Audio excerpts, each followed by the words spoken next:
കൊടുകുത്തി നാസർ മസ്ജിദിന്റെ ഉദ്ഘാടനവും സാംസ്കാരിക സമ്മേളനവും മതവിജ്ഞാന സദസ്സും ഫെബ്രുവരി 15 ഞായറാഴ്ച 3 മണിക്ക് നടക്കും. കൊടുകുത്തി മേഖലയിലെ വിശ്വാസികളുടെ ചിരകാല സ്വപ്നമായിരുന്നു നമസ്കാര പള്ളി. മേഖലയിലെ വിശ്വാസികൾ കിലോമീറ്റർ അകലെയുള്ള പെരുവന്താനത്തെ മസ്ജിദുകളെയാണ് വിശ്വാസപരമായ കർമ്മങ്ങൾക്ക് ആശ്രയിച്ചിരുന്നത്. എന്നാൽ ഇപ്പോൾ മസ്ജിദ് യാഥാർത്ഥ്യമായിരിക്കുകയാണ്. പെരുവന്താനം മുസ്ലിം ജമാഅത്തിന്റെ കീഴിൽ കൊടുകുത്തിയിൽ ഒരു പള്ളി നിർമ്മിക്കണമെന്നുള്ള കൊടുകുത്തി നിവാസികളുടെ ആഗ്രഹ സഫലീകരണത്തിൻ്റെ സുദിനമാണിന്ന്.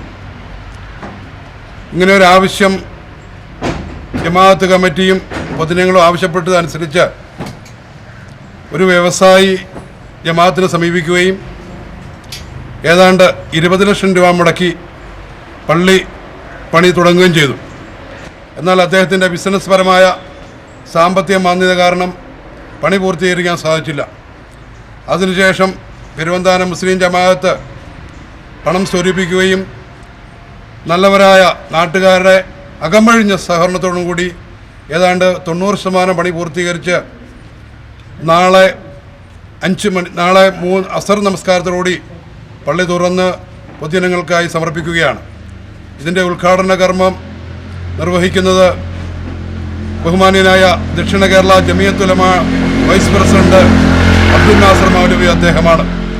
ഈ ചടങ്ങിൽ അധ്യക്ഷം വഹിക്കുന്നത് പെരുവന്താനം മുസ്ലിം ജമാഅത്തിൻ്റെ പ്രിയങ്കരനായ പ്രസിഡന്റ് ഹജി NK ഇബ്രാഹിം കുട്ടി, അതുപോലെ വിവിധ രാഷ്ട്രീയ സാമുദായിക സംഘടനാ പ്രതിനിധികൾ, അതുപോലെ തന്നെ ജനപ്രതിനിധികൾ എല്ലാവരും ഉൾപ്പെട്ട ഒരു സാംസ്കാരിക സമ്മേളനവും സംഘടിപ്പിച്ചിട്ടുണ്ട്. ഈ സാംസ്കാരിക സമ്മേളനത്തോടനുബന്ധിച്ച് നടത്തുന്ന പള്ളി ഉദ്ഘാടനത്തിനും ഈ സാംസ്കാരിക സമ്മേളനത്തിനും ഈ നാട്ടിലെ മുഴുവൻ ജനങ്ങളെയും ഈ കൊടുകുത്തി മസ്ജിദ് അങ്കണത്തിലേക്ക് ഹാർദമായി സ്വാഗതം ചെയ്യുന്നു. പെരുവന്താനം ജമാഅത്ത് പ്രസിഡന്റ് NK ഇബ്രാഹിം കുട്ടി അധ്യക്ഷത വഹിക്കുന്ന യോഗം ഇടുക്കി ജില്ലാ പഞ്ചായത്ത് പ്രസിഡന്റ് മിനി സാബു ഉദ്ഘാടനം ചെയ്യും. മസ്ജിദിന്റെ ഉദ്ഘാടനം DKJU സംസ്ഥാന വൈസ് പ്രസിഡന്റ് അൽ ഉസ്താദ് അബ്ദുൽ നാസർ മൗലവി മുട്ടപ്പള്ളി നിർവഹിക്കും. യോഗത്തിൽ ജമാഅത്ത് secretary TK Ibrahim Kutty, panchayat president KR Vijayan തുടങ്ങിയവർ പ്രസംഗിക്കും. News bureau, Mundakayam.